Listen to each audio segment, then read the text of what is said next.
എല്ലാവർക്കും നമസ്കാരം. അങ്ങനെ അദ്ദേഹം വരികയാണ് കടൽ കടന്ന് നമ്മളെയൊക്കെ കാണാനായിട്ട് അദ്ദേഹം വരികയാണ്. S24 എന്ന കുടുംബത്തിലേക്ക് വലിയ കയറി വരികയാണ് അദ്ദേഹം. വേറെ ആരുമല്ല, S24. എന്താണ് അദ്ദേഹത്തിന്റെ പ്രത്യേകതകൾ? നമുക്ക് നോക്കാം ഈ ഒരു വീഡിയോയിൽ അദ്ദേഹത്തിന്റെ പ്രത്യേകതകളെ കുറിച്ച്. അദ്ദേഹത്തിന്റെ ആദ്യത്തെ പ്രത്യേകതയിലേക്ക് നോക്കുന്ന സമയത്ത് വലിയൊരു മാറ്റമാണ് അദ്ദേഹത്തിന് വന്നിട്ടുള്ളത്.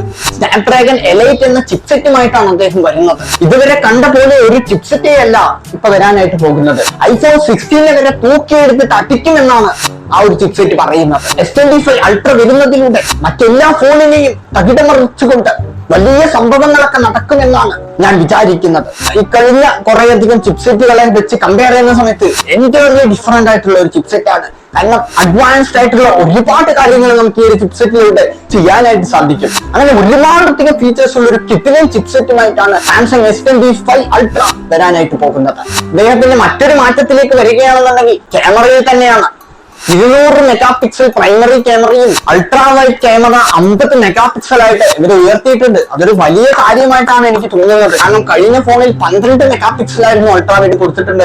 എന്നാൽ 50 മെഗാ പിക്സലിലേക്ക് അത് ഉയർത്തിയിരിക്കുകയാണ് അവർ. അത്യാവശ്യം നല്ല രീതിയിൽ തന്നെ ക്യാമറയിൽ നല്ല രീതിയിൽ ചേഞ്ച് കൊണ്ടുവന്നിട്ടുണ്ട് S25 അൾട്രയിൽ അവര്. 5000 mAh ആണ് ഇതിന്റെ ബാറ്ററി വരുന്നത്. 45 വാട്ട് ഫാസ്റ്റ് ചാർജും ഈ ഒരു അൾട്രയിൽ വരുന്നുണ്ട്. അപ്പൊ എന്തായാലും 22-ാം തീയതി അദ്ദേഹം വരുന്ന സമയത്ത് നമുക്ക് അദ്ദേഹത്തെ കുറിച്ച് കൂടുതൽ കാര്യങ്ങൾ അറിയാനായിട്ട് സാധിക്കും. അപ്പൊ ഈ ഒരു വീഡിയോനെ കുറിച്ച് എനിക്ക് ഇത്ര കാര്യങ്ങളെ പറയാനുള്ളൂ. എന്തെങ്കിലും ഡൗട്ടോ കാര്യങ്ങളോ ഉണ്ടെങ്കിൽ ജസ്റ്റ് താഴെ കമന്റ് ചെയ്യുക. അപ്പൊ ചാനൽ ഇതുവരെ നിങ്ങൾ സബ്സ്ക്രൈബ് ചെയ്തിട്ടില്ലെങ്കിൽ സബ്സ്ക്രൈബ് ചെയ്യുക. വീഡിയോ ലൈക്ക് ചെയ്തിട്ടില്ല ലൈക്ക് ചെയ്യുക. അപ്പൊ അടുത്ത നല്ലൊരു വീഡിയോയിൽ കാണാൻ വരേക്കും ബൈ.